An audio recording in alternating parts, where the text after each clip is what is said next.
Mr. Reidy, I have always been able to count on you for support when I needed it most, whether it's personal or political.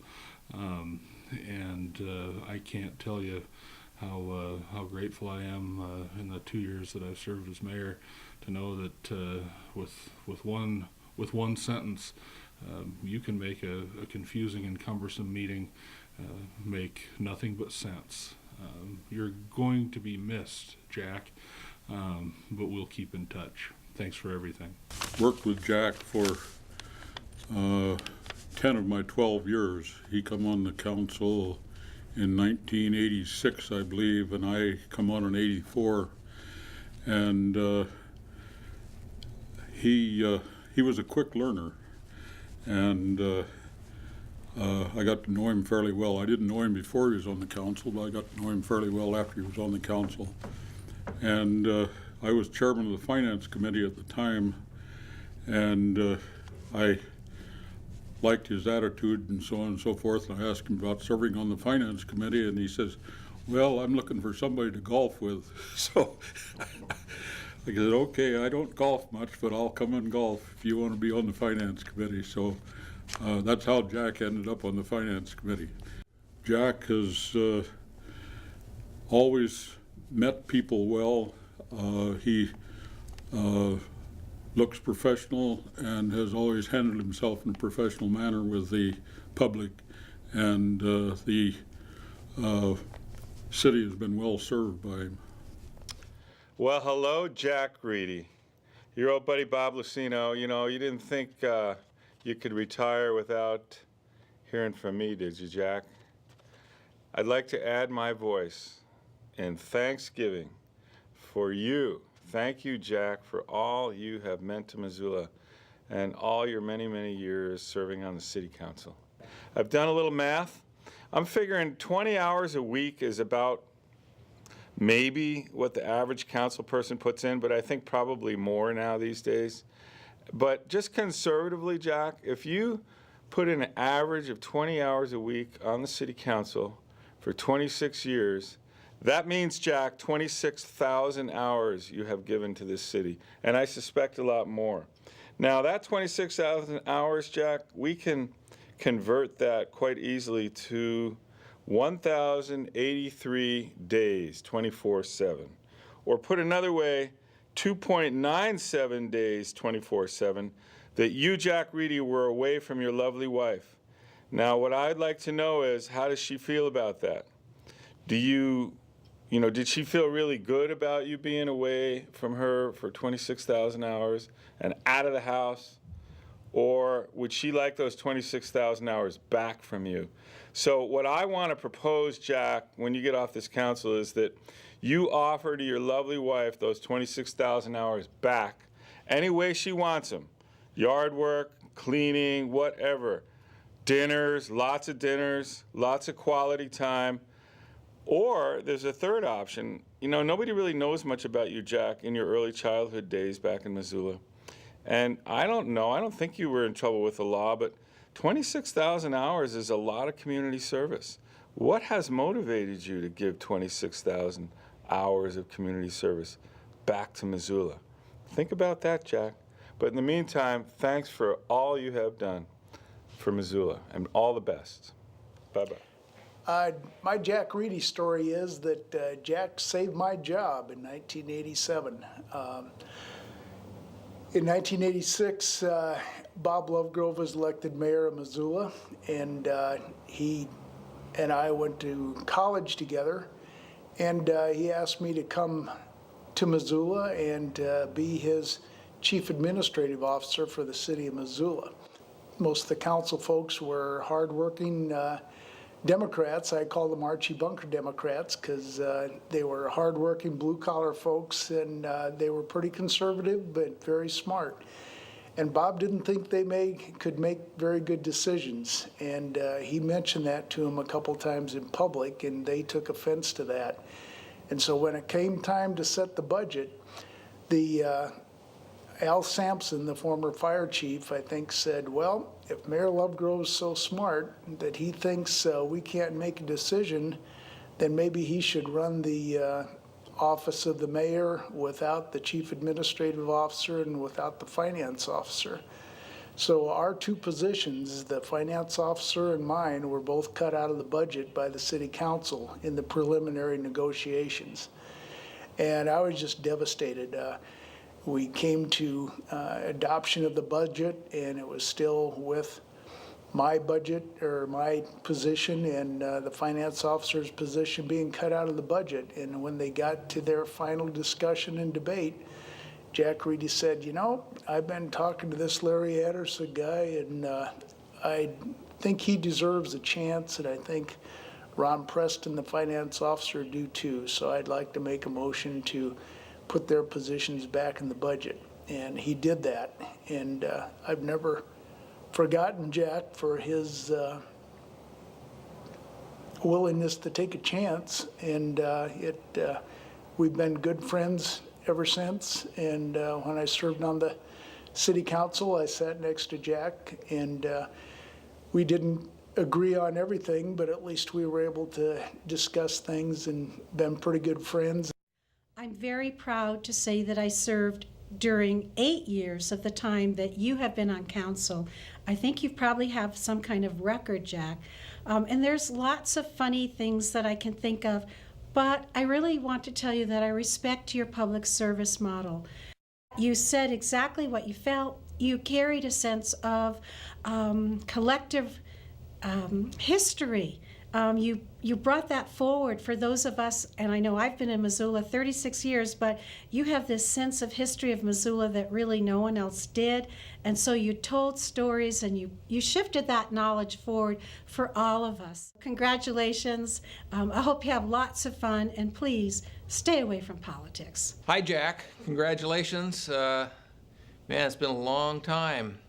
I don't quite know how you have been able to survive the last couple of years on council, since after the last set of elections you retired as council president, and that essentially left you without the excuse of leaving the PAZ meetings to go talk to the mayor. But I guess somehow you've managed to work it out.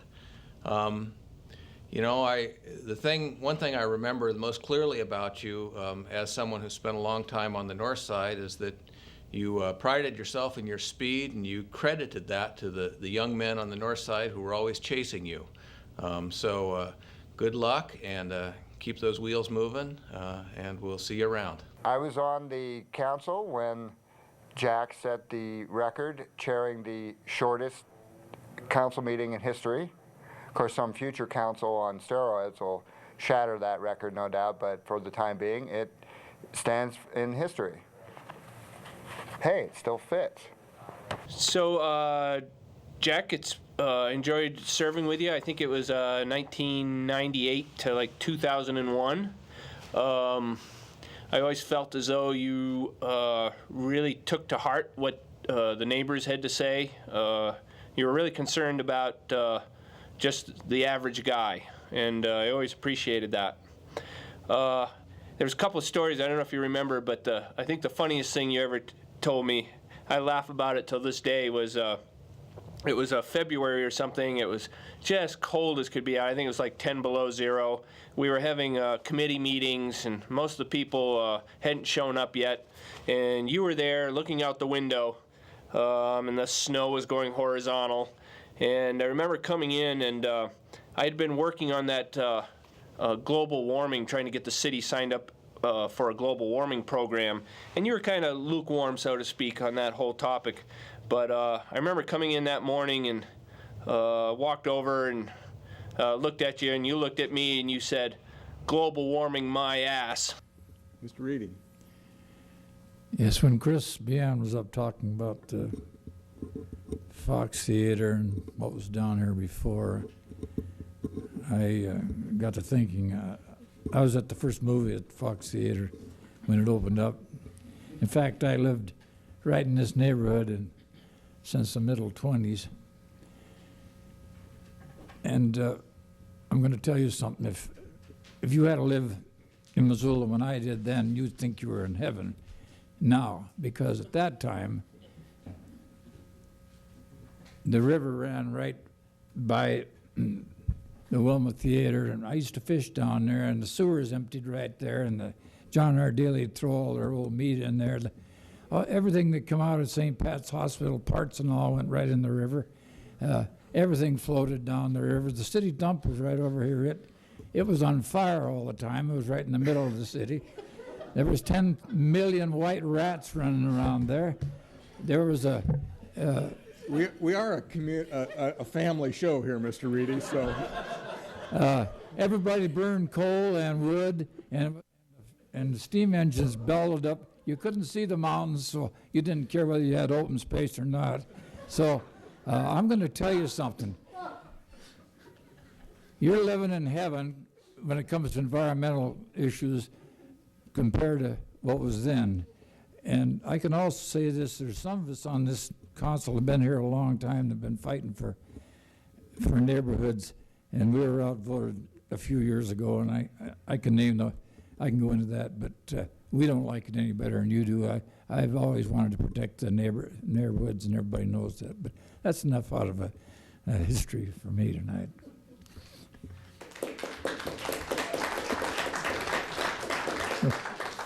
Thanks for all your work for both the Missoula Fire Department and for the city, Jack. You've done a fine job. Hi, Jack.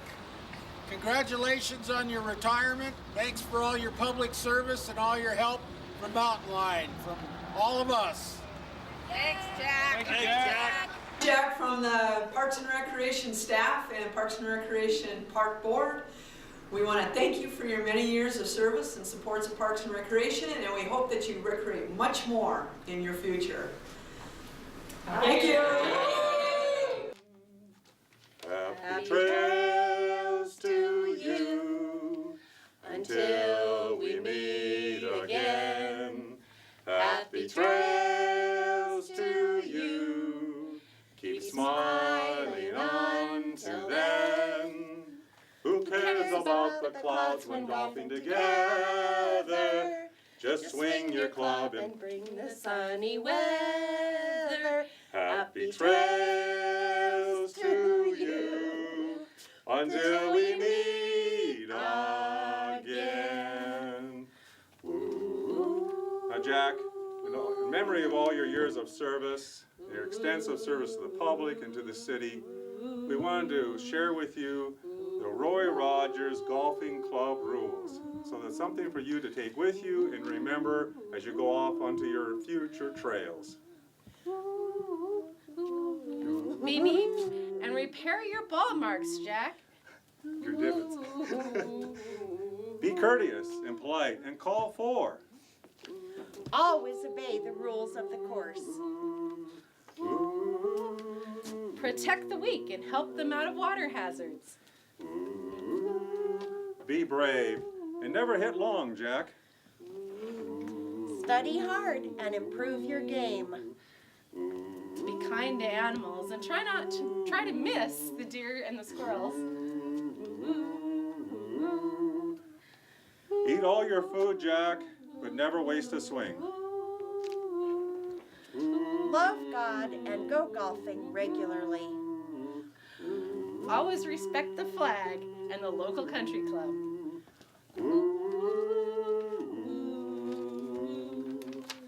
Happy trails to you until we meet again. Happy trails to you.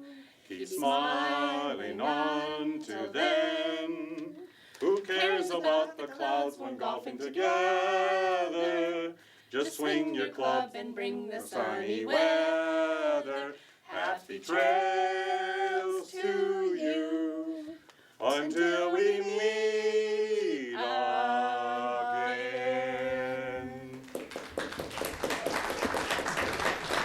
I'm going to tell you something. You're living in heaven